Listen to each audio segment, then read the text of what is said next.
Hello जी, good morning. कैसे हैं आप सब? आई होप आप सब लोग अच्छे होंगे। और मैं आरती स्वागत करती हूँ आपका अपने यूट्यूब चैनल पे। तो आज मैं आपको वीडियो में जो बताने वाली हूँ उसको सुन के जो आपका जो भगवान के ऊपर विश्वास है वो दुगना हो जाएगा। और जिन लोगों को विश्वास नहीं है उनको पता चल जाएगा कि हाँ, उसके बिना एक पत्ता भी नहीं हिल सकता। सारा संसार उसी की ही उंगली पे चलता है। ठीक है। तो बात अभी से लगभग डेढ़ एक साल पहले की, 1.5 साल पहले, जब यसु सवा महीने की थी, सवा महीने की हो चुकी थी, समझ लो 2 महीने की हो गई होगी। तो जाते हैं ना, एक बार बेबी होने के बाद अपने पीहर जाते हैं। तो मैं गई थी बीकानेर। तो वहाँ पे एक पड़ोस में भाभी रहा करते। वैसे तो उनकी एज थी लेकिन उनकी कोई बेबी नहीं था तो हम उन्हें भाभी ही बुलाते थे।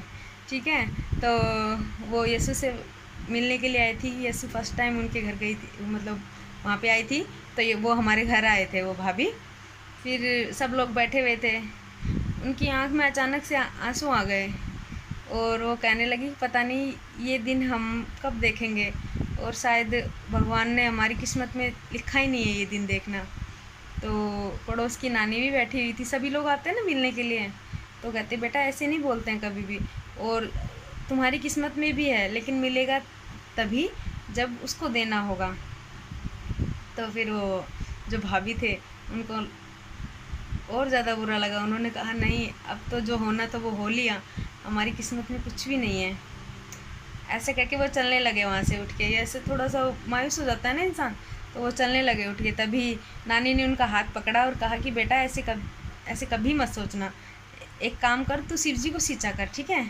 शिवलिंग को सींच तू, और तब देखना अगर तेरी श्रद्धा और भक्ति में भाव है तो वो ज़रूर प्रसन्न होंगे तेरे से।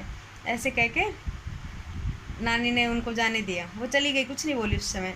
अगले दिन हमने देखा कि मतलब उनका भक्ति भाव तो था उनमें, लेकिन जब ये पता चलता ना कहीं से कुछ भी कि ये कर लो तो मतलब एक होप होती है कि हो जाएगा, तो वो अगले दिन से शिवलिंग सींचने लग गए। 1.5-2 गली छोड़ के, मतलब थोड़ी सी दूर था हमारे मंदिर वहाँ पे। तो वो रोज़ शिव जी सींचने जाने लगी शिवलिंग। कुछ टाइम मैं भी गई थी उनके साथ में कभी कभी, जब यस्सु सोरी होती थी या मम्मी के पास होती थी। सुबह सुबह रोज़ शिवलिंग सींच के आती थी वो, और वहाँ पे दिया जला के आती थी। तो मैं तो यहाँ पे आ गई थी और फिर लगभग 6 महीने बीत चुके थे। फिर मम्मी का मेरे पास फ़ोन आया एक दिन। मम्मी ने मुझे बताया कि एक गुड न्यूज़ दूँ तेरे को। मैंने कहा क्या? तो कहती हैं कि तेरी भाभी थी ना, वो प्रेग्नेंट है। तो मुझे एकदम से इतनी खुशी हुई, और फिर मुझे अचंभा भी आया कि यार ऐसे कैसे हो सकता है? 18 साल बाद कोई, भगवान की देन है ना। तो मैंने कहा मम्मी ये कैसा हुआ, एक बार पूछते तो हैं सब लोग, ये कैसे हो गया है, आपको कैसे पता? तो मम्मी ने बताया कि भाभी आए थे और भाभी बता रहे थे कि वहाँ पे कुछ टाइम से उनकी इतना तबीयत डाउन सी चल रही थी, और वो बस घर घर में ही बंद रहते थे, बाहर नहीं निकलते थे। फिर जो मोहल्ले की लेडीज़ें होती हैं पूछती हैं ना एक दूसरे से कि भाई ये बाहर क्यों नहीं आती आजकल, तो उनसे मिलने के लिए गए थे।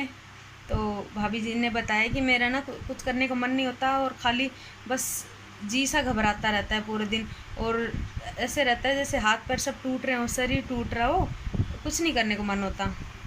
तो सभी ने कहा एक बार जाके डॉक्टर को चेक करा लो, डॉक्टर को दिखा लो। तो वो इग्नोर मारता है ना, चल कोई नहीं ठीक हो जाएगा। तो उन्होंने कहा ठीक है दिखा लूँगी। लेकिन जब वो नहीं ही माने, जब ये सब लोग, तो वो पास के डॉक्टर से दवाई ले आए, लेकिन तब भी उनको कोई फ़र्क नहीं हुआ। वो वापस उनके हालात वैसे ही थे। तो ऊपर से और ज़्यादा तबीयत बिगड़ती जा रही थी उनकी। फिर उनके जो हस्बैंड थे भैया, उन्होंने कहा चलो एक बार डॉक्टर के चलते ही हैं, हॉस्पिटल चलते हैं। तो वो गवर्नमेंट हॉस्पिटल गए। अब वहाँ पे जो डॉक्टर थी उनको दिखाया उन्होंने। तो डॉक्टर ने कहा पूछा कि लास्ट टाइम पीरियड कब हुआ था। तो उन्होंने बताया कि मैं ध्यान नहीं रखती इतना, क्योंकि कुछ होना तो है नहीं। तो डॉक्टर ने उनको पहले तो डांटा, और फिर कहा ये किट लेके आए हो कि टेस्ट करना है आपका। तो भाभी को भी गुस्सा आ गया एकदम से। एक तो दिल पहले ही टूटा हुआ था कि, और ऊपर से उन्हें लगा ये मजाक कर रही है जो डॉक्टर है। उन्होंने कहा मुझे टेस्ट नहीं करवाना, और मैं माँ नहीं बन सकती कभी भी। 18 साल हो गए मेरी शादी को। तो डॉक्टर ने कहा हम बेवकूफ़ थोड़ी बैठे हैं इधर जो बैठे हैं, एक बार टेस्ट तो कराओ। तो मन मार के करवा लिया, क्योंकि डॉक्टर के आगे किसकी चलती है। और आप यकीन नहीं करेंगे, वो जो टेस्ट आया था वो पॉजिटिव आया उनका। भाभी को भी यकीन नहीं हुआ। तो उन्होंने कहा ये गलत भी तो हो सकता है ना। तो डॉक्टर ने कहा ठीक है, अगर आपकी तसल्ली के लिए उन्होंने टेस्ट लिख दिए, गवर्नमेंट में तो फ्री में ही होते हैं सारे टेस्ट। तो तीन चार टेस्ट करवाए थे उन्होंने वहाँ पे, और चारों टेस्टों में पॉजिटिव रिपोर्ट आई। तो खुश हो गए काफ़ी। और घर पे आए तो उन्होंने किसी को भी नहीं बताया। एक डेढ़ सप्ताह के बाद में मतलब वो फिर खुश रहने लग गए। एक डेढ़ सप्ताह बाद जो सभी आपस में पूछते हैं ना कि हाँ भाई अब तो ठीक हो गई, क्या हाल है तेरे, ठीक है ना।